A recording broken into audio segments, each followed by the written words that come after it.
നമസ്കാരം. +2 ഫിസിക്സ് ക്ലാസ്സിലേക്ക് സ്വാഗതം. കറണ്ട് ഇലക്ട്രിസിറ്റി എന്ന 3rd ചാപ്റ്ററാണ് ഇന്ന് ഡിസ്കസ് ചെയ്തു തുടങ്ങുന്നത്.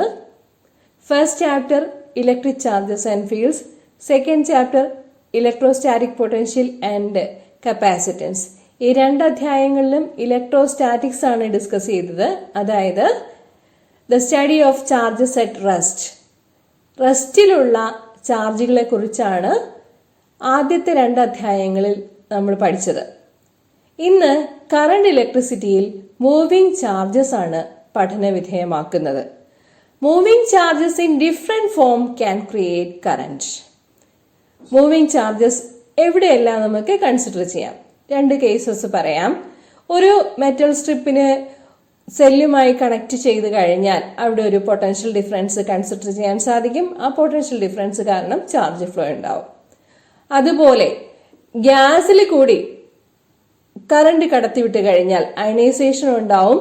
അപ്പോൾ migration of charged atoms or ions from one region to another creates current in ionised gas.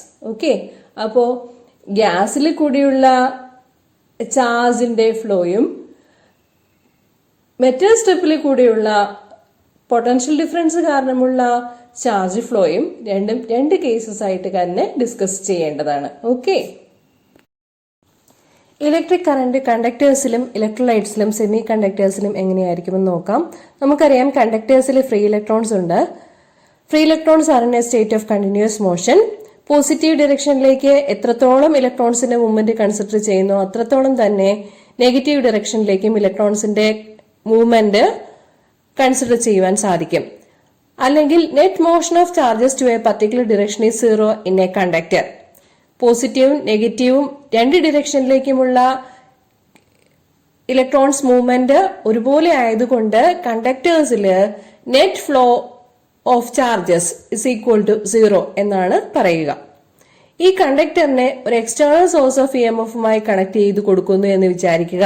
ഒരു സെല്ലുമായിട്ട് കണക്ട് ചെയ്ത് കൊടുക്കുന്നു എന്ന് വിചാരിക്കുക, പൊട്ടൻഷ്യൽ ഡിഫറൻസ് ക്രിയേറ്റ് ചെയ്യാൻ വേണ്ടിയിട്ട്. അപ്പോഴെന്താണ് സംഭവിക്കുന്നത്? സെല്ലിന്റെ നെഗറ്റീവ് ടെർമിനലിൽ നിന്നും പോസിറ്റീവ് ടെർമിനലിലേക്കായിരിക്കും കണ്ടക്ടറിൽ കൂടി കറന്റ് ഫ്ലോ കൺസിഡർ ചെയ്യുക, ഇലക്ട്രോൺസിന്റെ മൂവ്മെന്റ് ഉണ്ടായിരിക്കുക. This unidirectional movement of electrons create current in a metal or a conductor.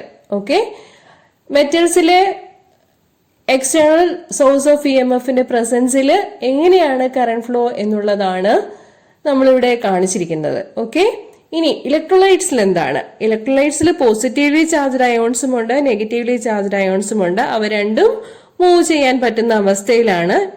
ഒരു സെല്ലുമായിട്ട് കണക്ട് ചെയ്ത് കൊടുക്കുമ്പോൾ, എക്സ്റ്റേണൽ സോഴ്സ് ഓഫ് EMFുമായിട്ട് കണക്ട് ചെയ്ത് കൊടുക്കുമ്പോൾ എന്ത് സംഭവിക്കും? നെഗറ്റീവ്ലി ചാർജ്ഡ് അയോൺസ് പോസിറ്റീവ് ഇലക്ട്രോഡിലേക്കും പോസിറ്റീവ്ലി ചാർജ്ഡ് അയോൺസ് നെഗറ്റീവ് ഇലക്ട്രോഡിലേക്കും മൂവ് ചെയ്യും. ഓക്കെ, അതാണ് ഇലക്ട്രോലൈറ്റ്സിന്റെ കേസിലെ ഇലക്ട്രിക് കറന്റ് എന്നത്. ഇനി സെമി കണ്ടക്ടേഴ്സിൽ എങ്ങനെയാണ് കറന്റ് ഫ്ലോ?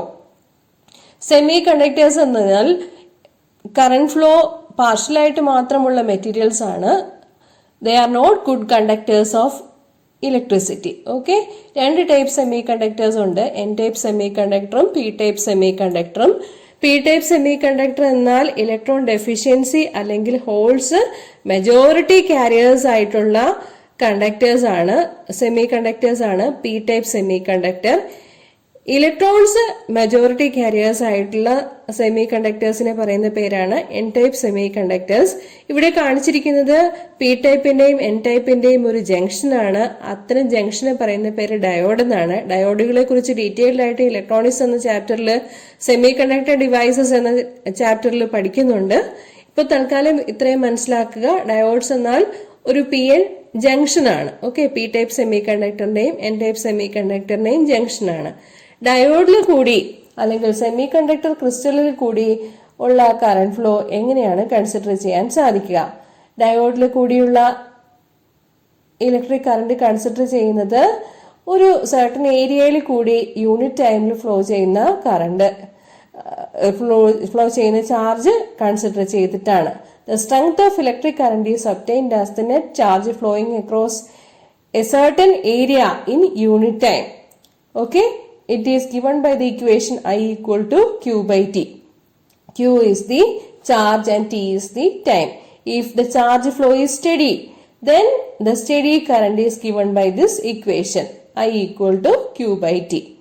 ഇനി ചാർജ് ഫ്ലോ വേരി ചെയ്യുന്നുണ്ടെങ്കിൽ, സമയത്തിനനുസരിച്ച് ചാർജ് ഫ്ലോ ഒരേപോലെ അല്ല എന്നുണ്ടെങ്കിൽ, അതിന്റെ നിരക്ക് വ്യത്യാസപ്പെടുന്നുണ്ടെങ്കിൽ അത്തരം കറണ്ട് എങ്ങനെ കണക്കാക്കാൻ സാധിക്കും? ഒരു പ്രത്യേക ഇൻസ്റ്റന്റ് ഓഫ് ടൈമിലെ കറണ്ട് കണക്കാക്കാനുള്ളത് ഇക്വേഷൻ ആണ് I T equal to limit delta T tends to 0 delta Q by delta T. Delta Q എന്നാൽ charge flow, varying charge flow ആണ് ഡെൽറ്റ ക്യൂ എന്നതുകൊണ്ട് ഉദ്ദേശിക്കുന്നത്. ഡെൽറ്റ ടി എന്ന് വെച്ചാൽ ആ സമയത്തിന്റെ ഇന്റർവെൽ ആണ്. സമയത്തിന്റെ ഇന്റർവെൽ വളരെ ചെറുതാണ് എന്ന് കാണിക്കാൻ വേണ്ടിയിട്ടാണ് ഡെൽറ്റ ടി ടെൻസ് ടു 0 എന്ന് കൊടുത്തിരിക്കുന്നത്. Okay, charge flow is varying. If for the case of varying charges, then I is given by the equation limit delta t tends to 0 delta q by delta t or I equal to dq by dt. dq എന്നാൽ varying charge, dq flow of charges is if it is varying, then dt is the time interval. Okay, current flow consider ചെയ്യുമ്പോൾ അല്ലെങ്കിൽ electric കറന്റിന്റെ കാര്യം എടുക്കുമ്പോൾ unit ആയിട്ട് പറയുന്നത് ampere ആണ്. I equal to Q by T എന്നുള്ളതാണ് ഇക്വേഷൻ എന്ന് നമുക്കറിയാം. ഓക്കെ, ക്യൂ എന്നാൽ ചാർജ്, ചാർജിന്റെ യൂണിറ്റ് കൂളം ആണ്, ടിയുടെ യൂണിറ്റ്, ടൈമിന്റെ യൂണിറ്റ് സെക്കൻഡ് ആണ്. ഇപ്പൊ കൂളം സെക്കൻഡ് റൈസ് ടു -1 എന്നാണ് കറണ്ടിന്റെ യൂണിറ്റ് വരിക. കൂളം സെക്കൻഡ് റൈസ് ടു -1 പറയുന്ന പേരാണ് ആംപിയർ. കറണ്ട് എന്നുള്ളത് ഒരു സ്കെയിലാർ ക്വാണ്ടിറ്റി ആണ്, ഡിറക്ഷൻ കൺസിഡർ ചെയ്യുന്നില്ല. ഓക്കെ, ഇനി നമുക്ക് കറണ്ട് ഡെൻസിറ്റി എന്താണെന്ന് മനസ്സിലാക്കണം. കറണ്ട് ഡെൻസിറ്റി എന്നാൽ ഒരു പ്രത്യേക ഏരിയയിൽ കൂടി ഉള്ള കറണ്ട് ഫ്ലോ ആണ്. Okay, or current density J equal to I by A. Direction പ്രധാനമായതുകൊണ്ട് കറണ്ട് ഡെൻസിറ്റി ഒരു വെക്ടർ ക്വാണ്ടിറ്റി ആണ്. കറണ്ട് ഡെൻസിറ്റിയുടെ unit ampere metre raise to -2 ആണ്. ഓക്കെ, കറണ്ട് ആംപിയറിലും ഏരിയ സ്ക്വയർ മീറ്ററിലും മെഷർ ചെയ്യുമ്പോൾ നമുക്ക് കറണ്ട് ഡെൻസിറ്റിയുടെ unit ampere metre raise to -2 എന്ന് പറയുവാൻ സാധിക്കും. ഓക്കെ.